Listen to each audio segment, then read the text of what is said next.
안녕하십니까.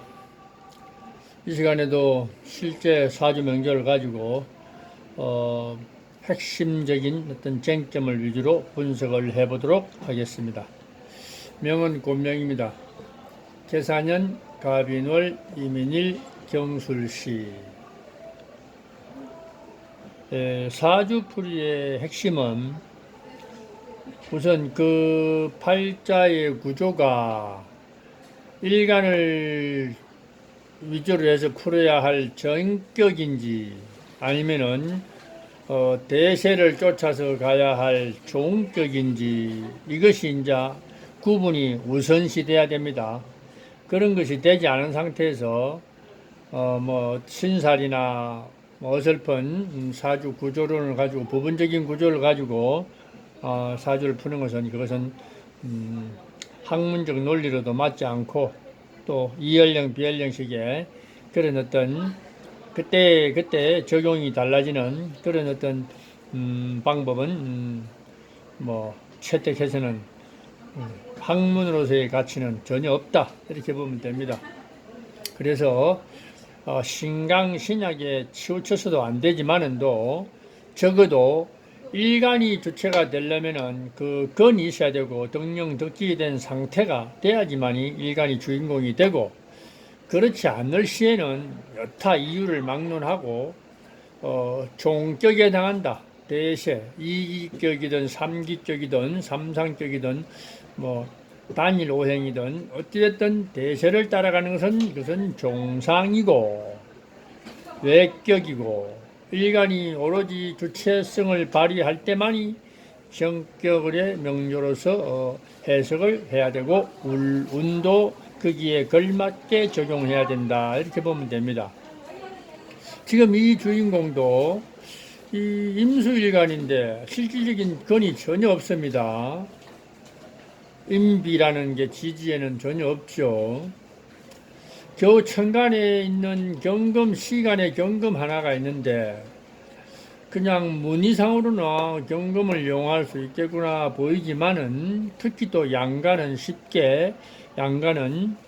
기에 종하지 세력에 쉽게 쫓아가지 못한다는 어떤 적천수 논리도 있긴 하지만, 그러나 음양 구분은 너무 그렇게 극명하게 달라질 건 없습니다. 음이든 양이든 세력이 있으면은 세력에 종하고, 세력이 강하면 세력에 종하고, 기가 있으면 기에 종하는 법이다. 단 음간보다는 양간이 좀 더 세력을 쫓지, 여차에서는 웬만해서는 세력을 쫓지 않는다라는 겁니다. 일말에 어떤 건기가 있다라면은 그것을 고수한다라는 것이 양간의 논리다. 이게 참고로 하시면 됩니다. 그런데 여기 있는 경금도 과연 뿌리가 있나? 천간에 있는 기운은 우리가 동적인 기운이고 정신적인 기운이라서 지지에서 덕령덕지를 건을 얻지 못하면은 천간에 있는 것은 허상에 불과합니다. 그래서 경금에 과연 뿌리는 있겠는가? 우선 시지 술토에 이제 건을 두고 있는데, 사실 술자라는 것은 경금에서 보면은 12운석 논리로는 쇠지 정도에 해당하고, 또 그 다음에 술 중에 신금이 있으니까 나름대로 토 자체는 토생금에 올리고, 그러나 술토는 우리가 일명 가을에 태어나지 않은 이상은 조토에 완전한 조토기 때문에 금을 생하는 그런 어떤 기운은 충분치 않다, 약하다. 그리고 술 중에 신금이 있다고 할지라도 그 신금 작용이 과연 이 명조에서 일어날 수 있는가? 그것은 어디를 봐야 하냐 하면은 역시 그 사주의 세력의 주체는 항상 월주고 월령이다, 이렇게 그렇게 보면 됩니다. 그래서 사주 명리를 우리가 단편적으로는 계절학이다 이렇게도 표현합니다. 그래서 자평에서는 월지에서 꼭 적용을 해라 이렇게 나와 있는데, 꼭 그런 것은 아닙니다. 그것도 또한 단편적인 자평의 논리일 뿐이지 실제 월지가 그만큼 중요하다. 월주가 그만큼 중요하다는 차원에서 어떤 피력하는 말이지. 꼭 월지에서만 잡아라 용신을 잡고 거기서 격을 정하라는 법은 없습니다. 그러나 월지는 분명히 그 사주의 핵심이고 대세다라는 것을 꼭 명심해야 됩니다. 그러다 보니 자 인월인데 인월은 모광절이도 특히 간목이 왕성한 절인데 천간에 간목이 투간까지 돼버렸습니다. 그러니 완전한 인목의 계절이고 또 일지에도 인이 있으니 인이 덕세를 했구나. 인월의 술토, 그 술토는 경금의 뿌리가 되기는 지극히 미약하다. 적어도 신유술월에 월이 신유술이나 수월이나 해자축월이라면은 술토도 그 경금의 뿌리 역할을 할 수 있는 근거가 있다. 그리고 사중에 또 경금의 생기라서 사중에 뿌리, 경금의 뿌리가 있지 않냐 이렇게 또 논할 수 있습니다. 단편적으로는 맞습니다. 그러나 또 인월이 주체가 되고 인월이 주인공인 상태에서 인목이 덕세하는 그 어떤 구역에서 사중의 경금이 이렇게 이격돼서 멀리 떨어진 상태에서 또 경금의 뿌리 생기 역할을 할 수 있겠는가? 그것 또한 없다 이렇게 보면 됩니다. 그래서 이 명조는 일단 간목의 세력을 쫓아가면서 술 중에서도 신금의 역할이 있는 게 아니라 정화의 역할이 힘이 있고 인월이기 때문에 그래서 여기 인과 술이 있으면은 인술 반합이라고 하면 안 됩니다. 오를 끼고 있을 때만이 반합이다.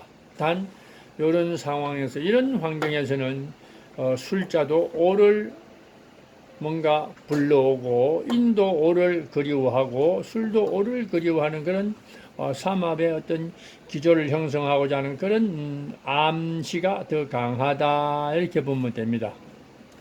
그리고 사화는 목생화의 영향을 받는 경우고 사중의 경금은 못 쓰는 이유가 인월이 사령신인데다가 인중의 병화가 사중의 경금을 그대로 형하는 극하는 형하는 그 인사형은 인중의 병화가 사중의 경금을 극하기 때문에 그것을 어떤 의미를 말하는 인사형이라고 이렇게 인식하면 됩니다.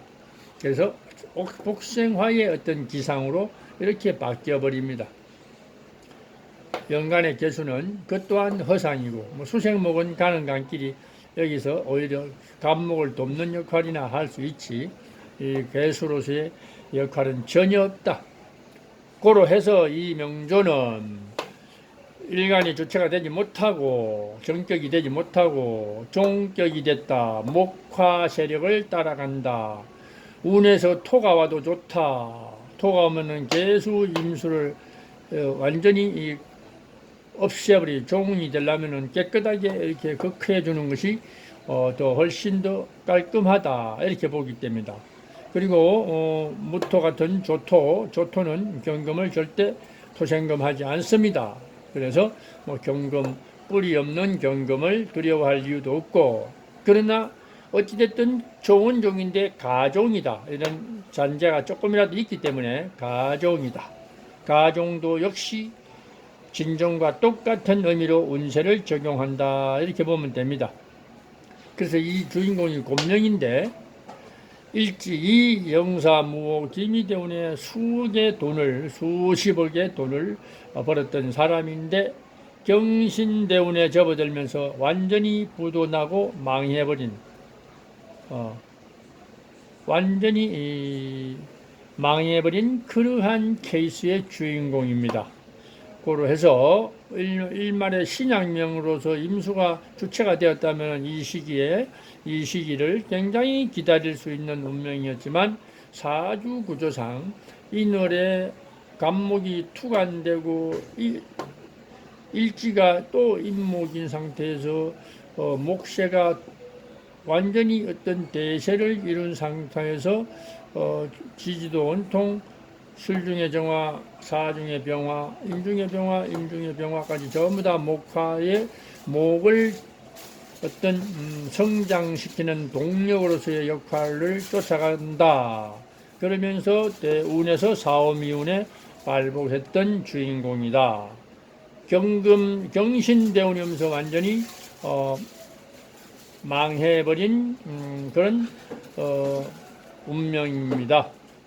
그래서 혹자들이 이런 경우를 양가는 기에 종한다 해서 나를 생존하는 인성이나 비겁이 하나만 있어도 어떤 그런 종을 하지 않는다라는 그런 논리는 요 명조에는 해당되지 않는다라는 것을 새삼 한번 말씀드리고 싶어서 이 명조를 가지고 나왔습니다.